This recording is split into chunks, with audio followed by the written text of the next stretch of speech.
ओम। आर्य कन्या inter college Prayagraj, Shrimati मोंग Basu. हम लोग पढ़ रहे थे जीवों में विविधता। जीवों में विविधता के अंतर्गत हम लोग पढ़ रहे थे जंतु जगत का वर्गीकरण। जंतु जगत के वर्गीकरण में हमने पढ़ा था कि उसको कितने हिस्सों में बांटा गया है। हमने पढ़ा था प्रोटोजोआ और मेटोजोआ के बारे में। प्रोटोजोआ और मेटोजोआ के बाद अब हम लोग पढ़ेंगे कि प्रोटोजोआ को तो सिर्फ एक संघ में बांटा गया है प्रोटोजोआ में, और मेटाजोआ को अलग अलग संघों में बांटा गया है। अब मेटाजोआ को 9 संघों में बांटा गया था, जिसके अंतर्गत आखिरी संघ जो था 10, वो था कॉर्डेटा। अब कॉर्डेटा को भी फिर से उसको बांटा गया है, और कॉर्डेटा को कैसे बांटा गया है उसके बारे में आप पढ़िए। कॉर्डेटा, संघ कॉर्डेटा। कॉर्डेटा को 2 समूह में बांटा गया है। पहला है एक्रेनिया या प्रोटोकॉर्डेटा, और प्रोटोकॉर्डेटा के बाद दूसरा समूह जो है वो है क्रेनिएटा। मतलब संघ कॉर्डेटा को 2 समूह में बांटा गया, एक क्रेनिया और क्रेनिएटा। अब देखिए आप क्रेनिएटा, एक क्रेनिएटा और क्रेनिएटा। अब क्रेनिएटा में देखिए आप, इसको वर्टिब्रेटा भी कहा जाता है, और एक क्रेनिएटा को प्रोटोकॉर्डेटा भी कहा जाता है। प्रोटोकॉर्डेटा को उपसंघ में बांटा गया है 3 उपसंघों में, हेमिकॉर्डेटा, यूरोकॉर्डेटा और सेफेलोकॉर्डेटा। समझ में आ रहा है बच्चों? अब ये जो दूसरा था क्रेनिएटा या वर्टिब्रेटा, इसको उपसंघ में बांटा गया है एगेंथा या नैथोस्टोमेटा।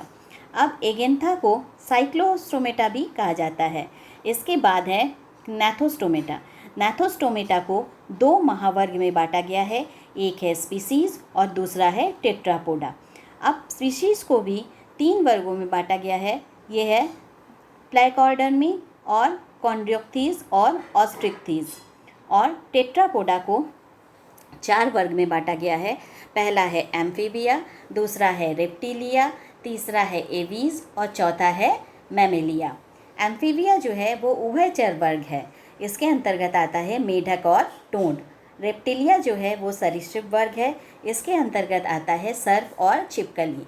इसके बाद जो है पक्षी, एवीज वर्ग में पक्षी आते हैं, जैसे तोता, चिड़िया, गौरैया, कौआ, बतख, ये सब। इसके बाद आता है मैमेलिया। मैमेलिया में सभी स्तनधारी आते हैं, जैसे चूहा, शेर, मनुष्य, बंदर आदि। मैं एक बार इसको फिर से बता देती हूँ आप लोगों को कैसे इसका वर्गीकरण करना है। हम लोगों ने कॉर्डेटा का वर्गीकरण किया है। कॉर्डेटा को 2 समूह में बांटा गया है। पहला है एक क्रेनिएटा और दूसरा है क्रेनिएटा। एक क्रेनिएटा को प्रोटोकॉर्डेटा भी कहते हैं और क्रेनिएटा को वर्टिब्रेटा। अब प्रोटोकॉर्डेटा को 3 उपसंघ में बांटा गया है, हेमिकॉर्डेटा, यूरोकॉर्डेटा और सेफेलोकॉर्डेटा। और उपसंघ वर्टिब्रेटा को 2 उपसंघों में बांटा गया है, एग्नेथा और नैथोस्टोमेटा। अब नैथोस्टोमेटा जो है इसको भी 2 महावर्ग में बांटा गया है, एक है स्पीशीज़ और दूसरा है टेट्रापोडा। टेट्रापोडा मतलब 4 पैर वाले। अब इसके बाद देखो ये वाला है महावर्ग स्पीशीज़ को।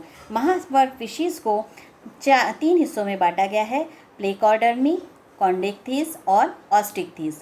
अब टेट्रापोडा को 4 वर्ग में बांटा गया है। पहला है एम्फीबिया। एम्फीबिया के अंतर्गत उभयचर वर्ग आते हैं, जिसमें है मेढक या टोंड। इसके बाद है रेप्टिलिया। रेप्टिलिया के अंतर्गत सरीसृप आते हैं, उसका उदाहरण है सर्प और छिपकली। इसके बाद है एवीज। एवीज को पक्षी वर्ग में रखा गया है, ये है इसमें तोता, चिड़िया, कौआ, बतख सब चीज़ आते हैं, जितने भी चिड़िया हैं। इसके बाद है मैमेलिया।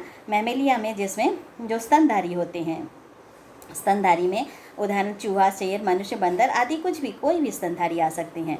इसके बाद हम लोग मैमेलिया को भी बांटा गया है। मैमेलिया को 2 उपवर्ग में बांटा गया है।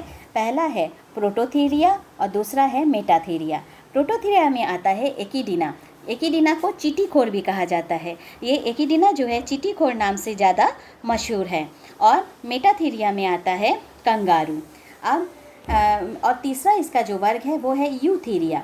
प्रोटोथीरिया, मैमेलिया को 3 वर्ग में बांटा गया है, प्रोटोथीरिया, मेटाथीरिया और यूथीरिया। यूथीरिया में चमगादड़ आता है, गिलहरी आता है और खरगोश आता है।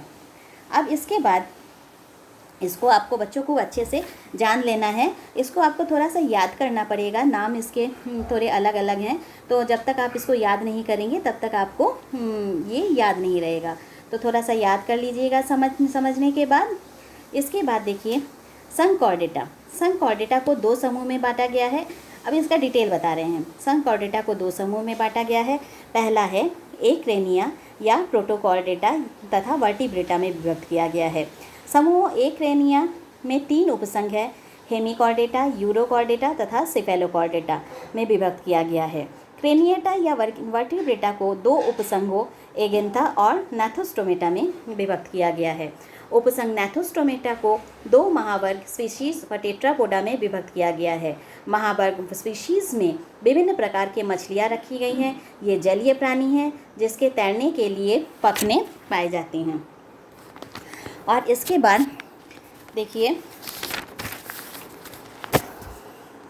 तथा इसका शरीर धारा रेखित होता है। इसके बाद महावर्ग टेट्रापोडा। टेट्रापोडा में 2 जोड़ी अग्रपाद तथा 2 जोड़ी पश्चपाद होते हैं। ये मुख्य रूप से स्थलीय जंतु हैं जिसमें फेफड़ों द्वारा श्वसन होता है। टेट्रापोडा के 4 वर्गों में विभक्त किया गया है। पहला है एम्फीबिया, रेप्टिलिया, एवीज तथा मैमेलिया। एम्फीबिया उभयचर प्राणी है जो जल तथा स्थल दोनों स्थान पर रखा जाता है। उभयचर इसी को कहा जाता है जो जल तथा स्थल दोनों जगह पे रहते हैं। तो एम्फीबिया उभयचर प्राणी है जो जल तथा स्थल दोनों स्थान पर रहते हैं। इसमें 2 जोड़ी पाद होते हैं। अंगुलियों में नखर नहीं होते। और रेप्टिलिया वर्ग के जंतु स्थलचर होते हैं जो भूमि, दीवारों व वृक्षों पर रेंग कर चलते हैं। इसके 2 जोड़ी पाद तथा प्रत्येक पाद में 5 उंगलियां होती हैं जिन पर तेज व नुकीले नखर होते हैं। बाह्य कंकाल शल्कों या अस्थिल पट्टिकाओं का बना होता है तथा ये स्थल पर अंडे देते हैं।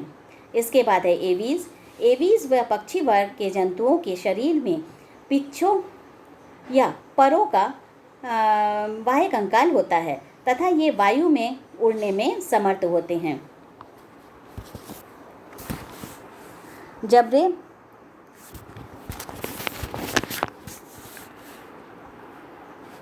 जबड़े चोंच बनाते हैं। इन पर दांत नहीं होते। अस्थियाँ हल्की, वातिल व सुदृढ़ होती है। इसके बाद है मैमेलिया वर्ग। मैमेलिया वर्ग के जंतुओं के शरीर पर बाल या रोम होते हैं। त्वचा में श्वेत ग्रंथियाँ व तैल ग्रंथियाँ होती हैं तथा शिशुओं के पोषण के लिए मादा में स्तन ग्रंथियाँ होती है। इसमें बाह्य कर्ण होते हैं तथा दांत कई प्रकार के होते हैं। वर्ग मैमेलिया में 3 उपवर्ग प्रोटोथीरिया, मेटाथीरिया व यूथीरिया में विभक्त किया गया है।